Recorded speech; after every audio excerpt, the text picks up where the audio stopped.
High বন্ধুরা, তরকারিটা খুব লোভনীয় না? চলুন রেসিপিটা আপনাদেরকে দেখিয়ে দিই। তো এগুলি হচ্ছে খয়রা মাছ, নদীর মাছ। তো এই মাছগুলি প্রথমে আমি একটু ভেজে নেব। দেখো আমি কত কম তেল দিয়েছি মাছগুলো ভাজার জন্য। আপনারা ভাবছেন তো আমি কিপটিমি করছি? না বন্ধুরা, একটু দেখতে থাকুন তাহলেই বুঝতে পারবেন। এগুলি খুবই টেস্টি একটা মাছ, আমার তো ভীষণ প্রিয়।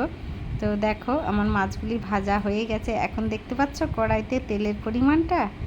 কী বলো তো, হ্যাঁ, এই মাছগুলি কিন্তু ইলিশ মাছের মতো তেল ছাড়ে। আর এই তেলটা না জাস্ট ফাটাফাটি, একদম ইলিশ মাছের মতো সেন্ট।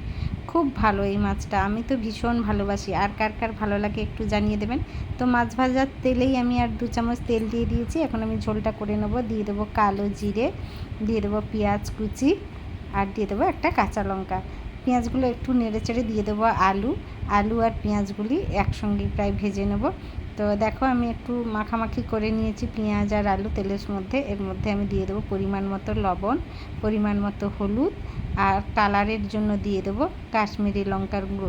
যেহেতু এটা নদীর মাছ, একটু কালার না হলে বন্ধুরা একদমই ভালো লাগবে না। কাঁচা লঙ্কাটা আমরা খাই ঝালের জন্য, আর কালারের জন্য দিয়ে থাকি কাশ্মীরি লঙ্কা। আপনারা চাইলে কাশ্মীরি লঙ্কা দিতে পারেন, না দিতে পারেন। তো আমি তো একটু দিয়ে একটু ভালো করে নাড়াচাড়া করে নেবো। তো বন্ধুরা আমার এখানে ভাজাটা আমি কিন্তু একটু ঢেকে ঢেকেই করি, তো সম্পূর্ণটা তো দেখানো সম্ভব না, সে কারণে অংশগুলো একটু স্কিপ করে করে যাচ্ছি।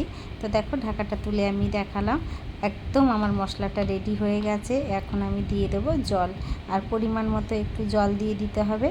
কারণ বন্ধুরা বেশি জল হয়ে গেলে কিন্তু আলুটা বেশি সেদ্ধ হয়ে যাবে, মাছটাও বেশি সেদ্ধ হবে, তখন টেস্টটা ভালো লাগবে না। তো সেই কারণে একদম পরিমাণ মতো যতটা ঝোল খাবেন ততটা জল দেবেন, আর তার থেকে একটু সামান্য পরিমাণ বেশি দেবেন, যাতে সব কিছু উপকরণগুলি সেদ্ধ সুন্দরভাবে হয়ে যায়। তো বন্ধুরা আমি আবারও একটু ঢাকা দিয়ে নেব।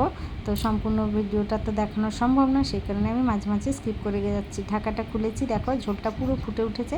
এখন আমি এর মধ্যে দিয়ে দেবো মাছ। তো খয়রা মাছের সঙ্গে আমি 2 পিস ওই যে পমফ্রেট মাছ দিয়ে দিলাম। এগুলি নদীর মাছ, তাই একসঙ্গে রান্না করলে কোনো সমস্যা হবে না। আসলে খয়রা মাছটা এত কাঁটা, ছেলেকে খাওয়াতে পারবো কি না ভেবে উঠতে পারছি না, সেই কারণেই দুটো হাতে রাখলাম পমফ্রেট মাছের পিস। তো দেখো আমি আবার ঢাকাটা খুলে দেখাচ্ছি। দেখো আমার তরকারিটা কত লোভনীয় হয়েছে।